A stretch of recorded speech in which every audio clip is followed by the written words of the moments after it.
Our devotional today, we're going to return to a book. I read a story from here a couple of weeks ago, Would You Believe It, by Patricia St. John. Great little book of gospel stories. And our story today is thinking about the question, maybe you've asked yourself this question, why? Why, God, have you let it happen this way?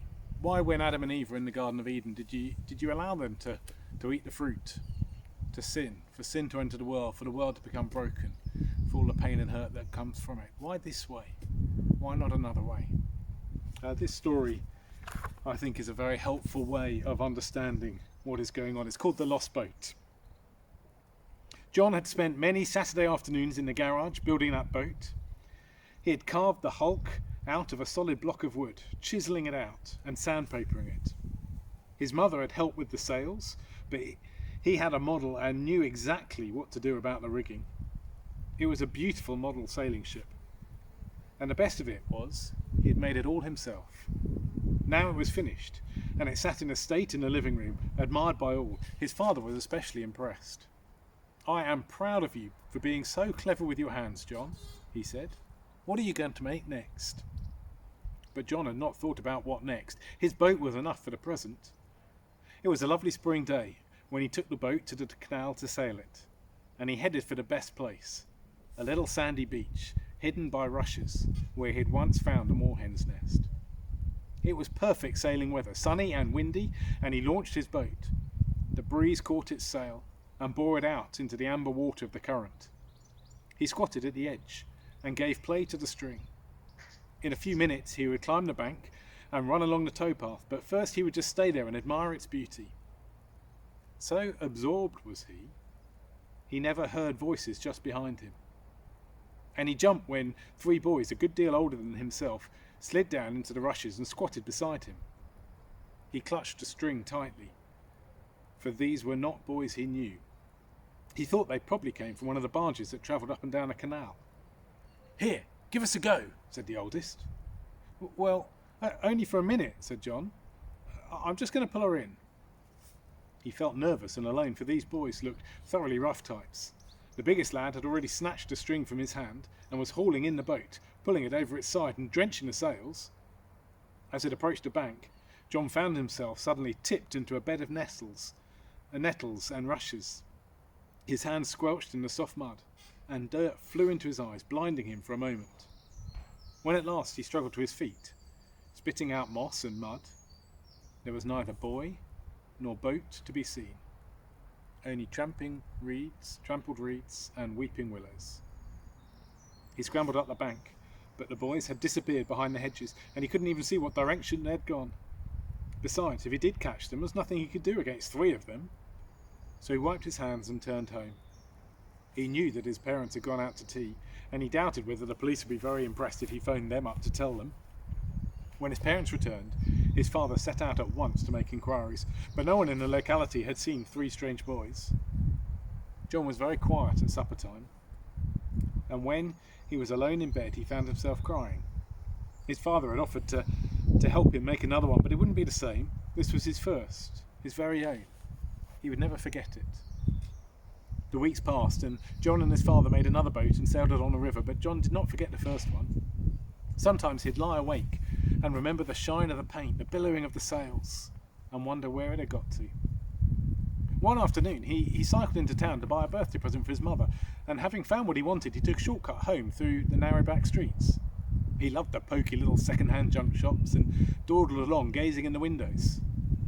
Suddenly he stopped dead, for there at the centre of a shop window, along with an old guitar and a brass coal scuttle, stood his boat. Propping his bicycle against the wall, he burst into the shop. "The boat in the window," he gasped. It's mine, I made it." The little old shopkeeper looked at him over his spectacles. "On the contrary, young man," he replied, "it's mine. I bought it of a couple of boys a few weeks ago. I've just put it in the window." "But it's mine! It's truly mine! Please give it to me." "Not unless you pay the proper price. It's marked on the ticket." "But I've spent all my money." "Then you must get some more."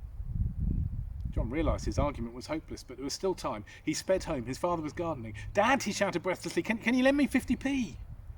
"Why?" asked his father cautiously. How will you repay it? I'll clean the car, I'll mow the lawn, I'll do anything you want, but I must have it, it's my boat. If I hurry, I can get back before the shop closes. His father looked lovingly at his roses, sighed, and nodded towards the car. Hop in, he said, it's nearly closing time, you'll never get home on the bike without messing up the rigging. The old man was just about to put up the shutters when John rushed in. I've got it, he shouted, now please give me my boat. I'll sell you my boat, said the old man with a chuckle, handling it over. They drove home in silence, John examining his treasure. Only as they reached the gate did he speak. You know what, Dad? He said. I was thinking about this boat. It belongs to me twice. I made it and I bought it. Isn't that amazing? Very, agreed his father. And all the more reason to look after it. But John was not listening. He shot off to show the miracle to his mother. At the start of Isaiah chapter 43, we read these words. God speaking to his people, he says, But now this is what the Lord says. He who created you, Jacob, he who formed you, Israel, do not fear, for I have redeemed you. I have summoned you by name. You are mine. And in those two verses, in the whole sweep of the story of the Bible, we see a God who creates and a God who redeems. He buys us back from the depths of our sin with the blood of his Son. And as you and I, as Christian believers, as we gather around the throne of Jesus Christ in all eternity, we will worship Jesus as our Creator and we will worship him as our Redeemer. Because you and I are twice owned by Christ, and we will worship him twice as much because he made us and he redeemed us. Let me lead us in a prayer to him now.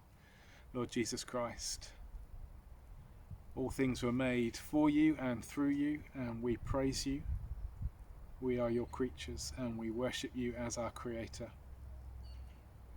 But as Creator, you stepped into this world of yours and you took on human flesh. And you died a death to buy us back. And we praise you as our Redeemer. You have rescued us in a way that we could not rescue ourselves. Help us to live for that day when we will worship you into all eternity. And we will understand just how great that price you paid was.